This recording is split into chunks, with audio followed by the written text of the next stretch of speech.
समेत पूरा उत्तर भारत इस समय भीषण ठंड की चपेट में है। साथ ही कोहरे ने भी लोगों को परेशान कर रखा है।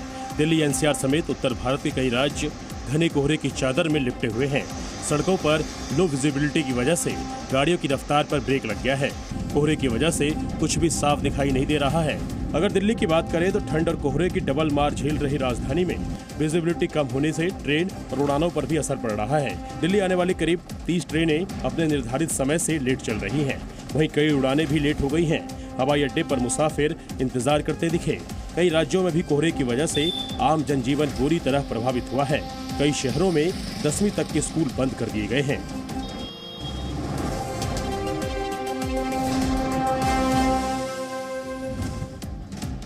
पूरे देश में इस समय कड़ाके की ठंड पड़ रही है।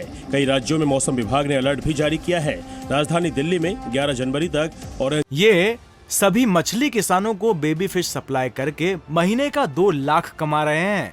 आपको भी करना है ये बिजनेस? तो फ्रीडम ऐप को अभी डाउनलोड करें। अलर्ट है, दिल्ली में प्राइवेट स्कूलों की छुट्टी 15 जनवरी तक बढ़ा दी गई है। वहीं यूपी में अगले 48 घंटे के लिए कोल्ड डे का अलर्ट जारी किया गया है। मौसम विभाग ने ऑरेंज अलर्ट जारी करते हुए कहा है कि प्रदेश में शीतलहर और घना कोहरा छाया रहेगा। रविवार को उत्तर प्रदेश में 3 डिग्री तापमान के साथ अयोध्या सबसे ज्यादा ठंडा रहा। वहीं कानपुर में न्यूनतम तापमान 4 डिग्री सेल्सियस तक गिरने की संभावना है। बिहार में भी ठंड से लोग बुरी तरह से प्रभावित हैं। अगले 2 दिनों तक 48 जिलों के लिए ऑरेंज अलर्ट जारी किया गया है। औरंगाबाद में लोगों को बिना किसी काम से घर से न निकलने की सलाह दी गई है। पटना में अधिकतम तापमान 16 डिग्री और न्यूनतम तापमान 7.8 डिग्री दर्ज किया गया। मौसम विभाग के मुताबिक 11 जनवरी से मौसम में बदलाव होगा।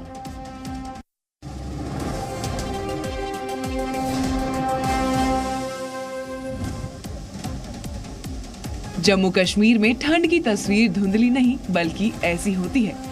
जहां तक आपकी नजर जाएगी आपको सिर्फ बर्फ की सफेद चादर ही नजर आएगी। मौसम विभाग का अनुमान है कि अगले 48 घंटों में ज्यादातर मैदानी इलाकों में, मध्यम और घाटी के ऊपरी इलाकों में भारी बर्फबारी हो सकती है।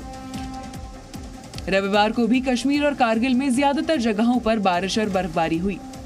लेह और जम्मू क्षेत्र की कुछ जगहों पर भी बारिश की बौछारें पड़ी हैं। द्रंग, गुलमर्ग, सोनमर्ग, पहलगाम और पीर पांचाल रेंज सहित सभी ऊपरी इलाकों में बर्फबारी शुरू हो गई है, जो उत्तरी कश्मीर के ज्यादातर ऊंचाई वाले इलाकों में 11 जनवरी तक जारी रहेगी। बर्फबारी के बीच यहां पहुंच रहे सैलानियों के लिए नजारा किसी वरदान से कम नहीं है। वो इस बर्फबारी का भरपूर मजा ले रहे हैं। लेकिन कश्मीर के ऊंचे इलाकों में हो रही बर्फबारी ने तो लोगों की जिंदगी पर जैसे ब्रेक ही लगा दिया हो। सड़कों से लेकर गलियां तक सुनसान है। बर्फबारी की वजह से लोग घरों में कैद होने को मजबूर हो गए हैं।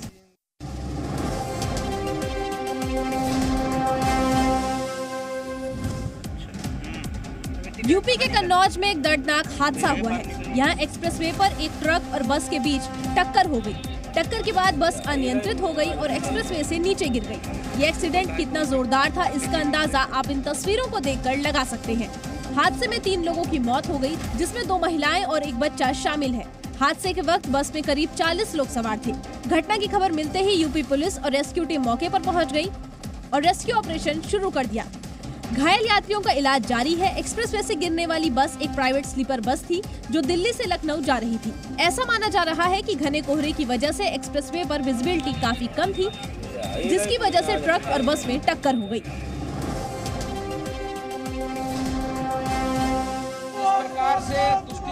अलवर के सांसद बाबा बालकनाथ का नाम सुर्खियों में है।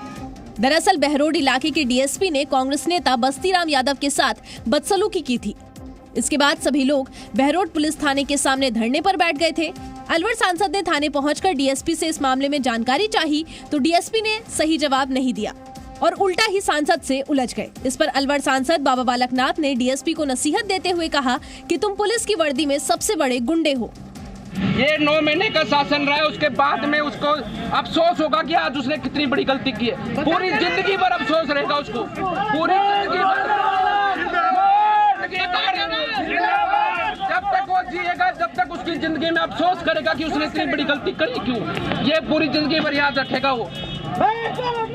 सांसद महोदय यही नहीं रुके, उन्होंने यह भी कहा कि सिर्फ 9 महीने बचे हैं सरकार के, उसके बाद वो देखेंगे कि उनको कौन बचा सकता है। सांसद के समर्थकों ने भी नारेबाजी की।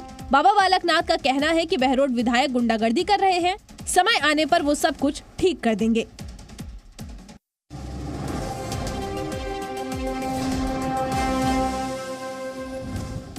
जयपुर में शिक्षक भर्ती परीक्षा में पेपर लीक के मामले में प्रशासन ने बड़ी कार्रवाई की है। पेपर लीक करने वाले आरोपियों की कोचिंग पर बुलडोजर की कार्रवाई की गई है। ये कोचिंग जयपुर के गोपालपुरा इलाके में है और कोचिंग की बिल्डिंग को अवैध रूप से बनाया गया था। दरअसल कोचिंग सेंटर की बिल्डिंग 2 आवासीय प्लाट को मिलाकर बनाई गई है। साथ ही जहां कोचिंग सेंटर बनाया गया है उस पर सरकारी जमीन पर भी कब्जा कर लिया गया है। जेडीए की टीम ने कोचिंग इंस्टीट्यूट की बिल्डिंग का मुआयना किया था, जहां बिल्डिंग के सभी पहलुओं की जांच की गई थी। इसके बाद रिपोर्ट तैयार की गई। कोचिंग संचालक को नोटिस देकर 3 दिन में जवाब मांगा गया था। कोचिंग के खिलाफ ये कार्रवाई धारा 32 और 72 के तहत की गई है। नोटिस कोचिंग के संचालक अनिल अग्रवाल, भूपेंद्र सारण, सुरेश ढाका और धर्मेंद्र चौधरी के खिलाफ जारी किया गया था।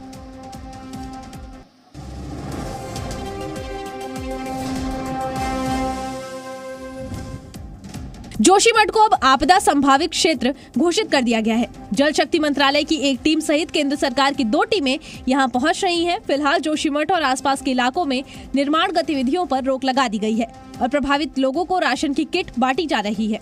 जोशीमठ में जमीन धंसने को लेकर उत्तराखंड आपदा प्रबंधन ने अपनी रिपोर्ट जारी की है।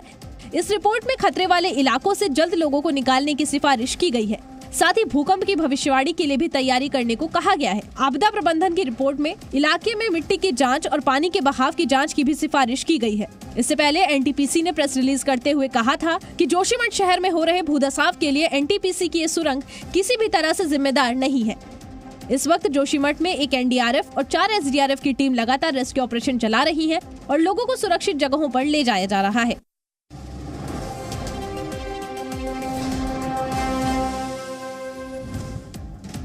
कंझावाला केस में सभी 6 आरोपियों की आज कोर्ट में पेशी होनी है।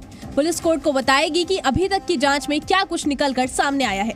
वहीं दिल्ली दरिंदगी केस में बड़ा खुलासा हुआ है कि आरोपियों को पता था कि लड़की गाड़ी के नीचे आ गई है, इसलिए डर की वजह से वो गाड़ी लेकर भाग गए। लेकिन थोड़ी दूर जाकर उनको लगा कि लड़की गाड़ी के नीचे ही फंसी हुई है, तो उन्होंने लड़की को निकालने के लिए 4 बार यू टर्न लिया।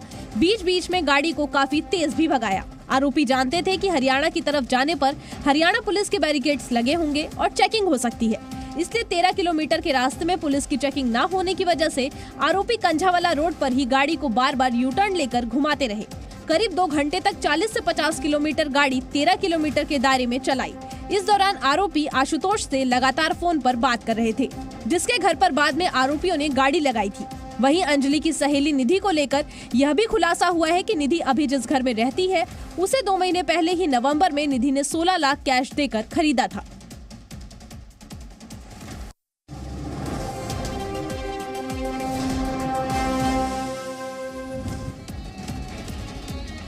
आज भारत जोड़ो यात्रा का 114वां दिन है। यात्रा आज हरियाणा के कुरुक्षेत्र से आगे बढ़ी है। जिस वक्त ये यात्रा शुरू हुई उस वक्त भारी ठंड थी और रास्तों पर घना कोहरा था। राहुल के साथ यात्रा में भारी भीड़ दिखी। यात्रा कर रहे लोगों में हर उम्र के लोग शामिल हुए। आज राहुल गांधी के समर्थक अलग ही अंदाज में दिखे। वो भारी ठंड में कपड़े उतारकर राहुल गांधी के समर्थन में नारेबाजी करते दिखे। अब तक भारत जोड़ो यात्रा 10 राज्यों और 52 जिलों से होकर गुजर चुकी है।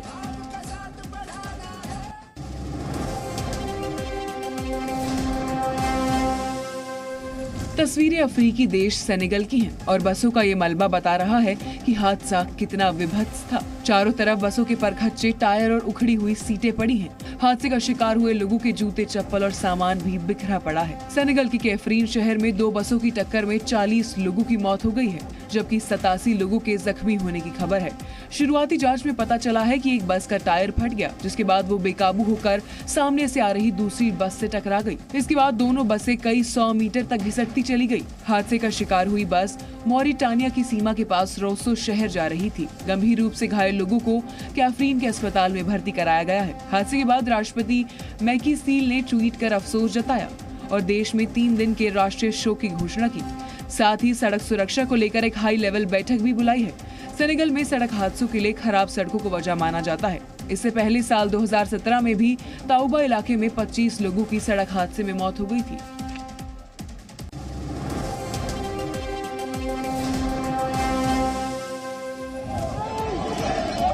हंगामा, हुड़दंग, उत्पात और गिरफ्तारी। तस्वीरें ब्राजील की ब्रासिलिया की है। रविवार को यहां बोल्सोनारो समर्थकों ने संसद भवन, राष्ट्रपति भवन और सुप्रीम कोर्ट में जमकर उत्पात मचाया है।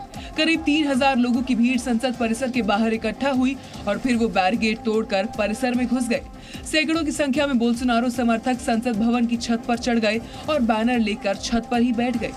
संसद के अंदर भी बोल्सोनारो समर्थक उत्पात करते दिखाई दिए। बोल्सोनारो समर्थकों के बैरिकेड तोड़ने की घटना के बाद से ही भारी पुलिस बल संसद परिसर में पहुंच गया। पुलिस ने प्रदर्शनकारियों पर आंसू गैस के गोले छोड़े और उन्हें बाहर खदेड़ना शुरू कर दिया।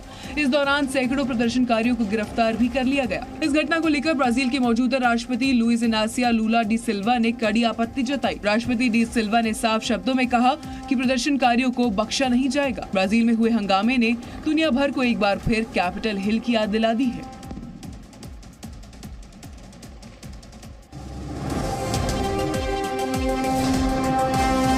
ये सभी मछली किसानों को बेबी फिश सप्लाई करके महीने का 2 लाख कमा रहे हैं। आपको भी करना है ये बिजनेस? तो फ्रीडम ऐप को अभी डाउनलोड करें।